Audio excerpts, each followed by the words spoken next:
তো hello everyone, আমরা কিন্তু পার্ট 2 নিয়ে চলে আসলাম। তো বেশি কথা না বলে ভিডিওটা শুরু করা যাক, লেটস গো। আমি এটা বলছি না যে তুই তোর গার্লফ্রেন্ডকে আবার সময় দিস না।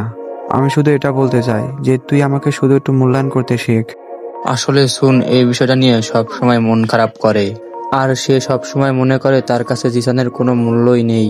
তো এরপর দেখা যায় যে শুন এত কিছু বলার পরেও জিসান তার গার্লফ্রেন্ডের সাথে ডেটে চলে যায়।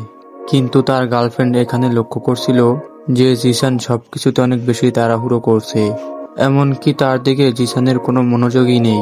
সে এমন ভাব করছে যে সে এখান থেকে যেতে পারলেই বাসে। তাই তখন তার গার্লফ্রেন্ড তার কাছে জানতে চায় তার কি কোনো তাড়া আছে, কারণ তাকে আজকে একটু অন্যরকম লাগছে।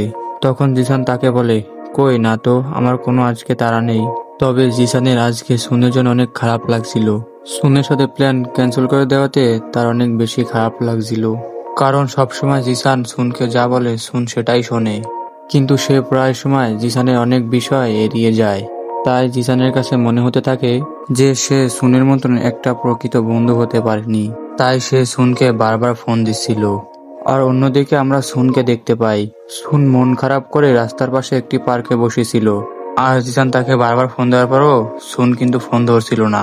কিন্তু ঠিক সেই সময় সুনকে খুঁজতে খুঁজতে সেখানে হেসিং চলে আসে। আর হেসিং তখন তাকে বলে, আমি তোর সঙ্গে ফাইট করার জন্য পুরোপুরিভাবে প্রস্তুত হয়ে এসেছি। তাই আমি তোকে চ্যালেঞ্জ করছি, পারলে তুই আমাকে হারিয়ে দেখা। কিন্তু সুন তখন তাকে বলে, তুই নিজেও ভালো করে জানিস তোকে হারানোটা আমার কাছে কোনো ব্যাপারই না। কিন্তু তুই বিশ্বাস কর, আজকে আমার ফাইট করার মতো কোনো মোডই নেই। কিন্তু হেসিং তো এখানে জিসানকে নিয়ে একটি বাজে কথা বলে। কিন্তু সে বলে, তুইও কি জিসানের মতন বলদ হয়ে গেলি? জিসানকে তো আমি কোনো ছেলেই মনে করি না, কারণ ওর ভিতরে তো কোনো পুরুষত্ব বোধই নেই। আর তা না হলে ছেলে মানুষ এত ভীতু হয় নাকি? আমার এখন মনে হচ্ছে তুইও মনে হয় ওর মতো হয়ে গেছিস। কিন্তু জিসানের ব্যাপারে এমন সব কথা শুনে সুন অনেক রেগে যায়। তাই সে হেসিংকে ইচ্ছা মতো ধোলাই করার জন্য তার দেওয়া চ্যালেঞ্জ অ্যাকসেপ্ট করে নেয়। তখন হেসিং তাকে একটি লোকেশন দিয়ে সে সেখান থেকে চলে যায়।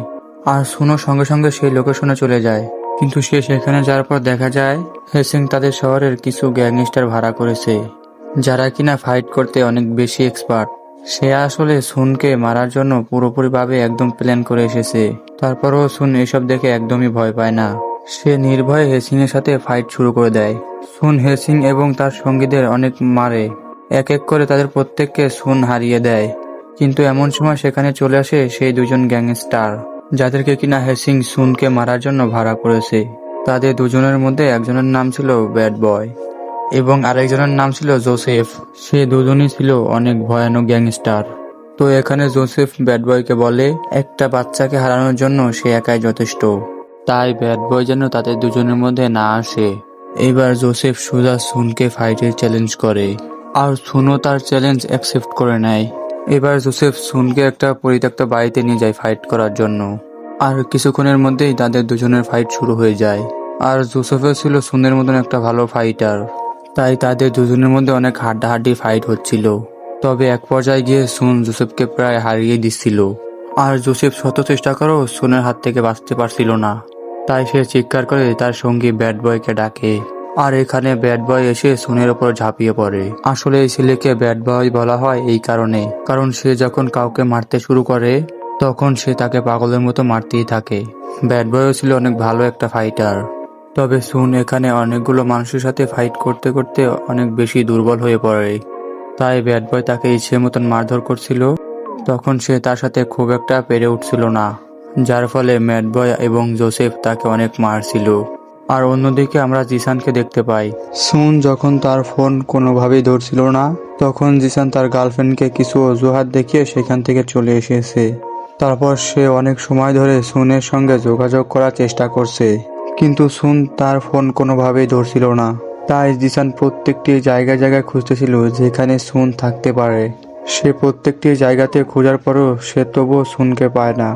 তারপর জিসান তাকে খুঁজতে খুঁজতে সেই পরিত্যক্ত বাড়িটির সামনে চলে আসে, যে সুন হয়তো এখানে ফাইট করার জন্য এসেছে। আসলে এই জায়গাটি ছিল ফাইট করার জন্য একটি স্পেশাল জায়গা, যেখানে মূলত সবাই ফাইট করতেই আসে। জিসান এখানে বাড়ি থেকে কিছু আওয়াজ শুনতে পায়। তারপরে সেই বাড়িটির ভিতরে আস্তে আস্তে প্রবেশ করে। আর সে আড়ালে লুকিয়ে এটা দেখতে থাকে যে ভেতরে আসলে হচ্ছেটা কি। তারপরে ভেতরে যা হচ্ছে তা দেখে তো জিসানের পুরো আত্মা কেঁপে ওঠে, কারণ সে দেখতে পায় যে ব্যাড বয় সুনকে মারতে মারতে রক্তাক্ত করে ফেলেছে। এমনকি সে এখনো তাকে এমন পরিমাণের মারধর করছে যে সুনের একদম মরে যাওয়ার অবস্থা। সুন কিছুক্ষণের মধ্যে তার নিজের জ্ঞান হারিয়ে ফেলবে। জিসানের তো মনে চাইছিল তাদের সবাইকে মেরে ফেলতে। সে ভালোভাবেই ব্যাড বয় আর জোসেফকে চিনে, আর জিসান তাদের আগে থেকেই অনেক বেশি ভয় পায়, তাই সে তাদের সামনে কোনোভাবে দাঁড়ানোর সাহস পাচ্ছিল না। জিসান তো বেশ কয়েকবার তার ভয়কে জয় করে সেখানে চলে যেতে চাচ্ছিল, কিন্তু বারবার তার ভয় তাকে কাবু করে ফেলছিল। সে অনেকবার চেষ্টা করেও তাদের সামনে যেতে পারে না, তাই সে আড়ালে বসে প্রচন্ড পরিমাণের কাঁদতে থাকে, কারণ সে তার বন্ধু সুনকে তার ভাইয়ের মতন ভালোবাসে। তাই সুনের গায়ে করা প্রত্যেকটি আঘাত যেন তার গায়ে এসে লাগতেছে। সে চিৎকার করে কাঁদতে গিয়েও ভয়ে মুখ চেপে ধরে রাখে। তো হ্যালো এভরিওয়ান, তোমরা এই ড্রামাটি এ পর্যন্ত দেখে তো বুঝতেই পারছো এই ড্রামাটি কত ইন্টারেস্টিং হতে চলেছে। তো তোমরা বেশি কথা না বলে চ্যানেলটি সাবস্ক্রাইব আর লাইক করে আমাদের পাশে থাকো, আমরা যেন আরো নতুন নতুন ভিডিও নিয়ে আসতে পারি। আর এই ড্রামার নেক্সট পার্ট মানে 3 নম্বর পার্ট আমরা অতি দ্রুত নিয়ে আসবো। বাই বাই, আজকের ভিডিওটি এ পর্যন্তই।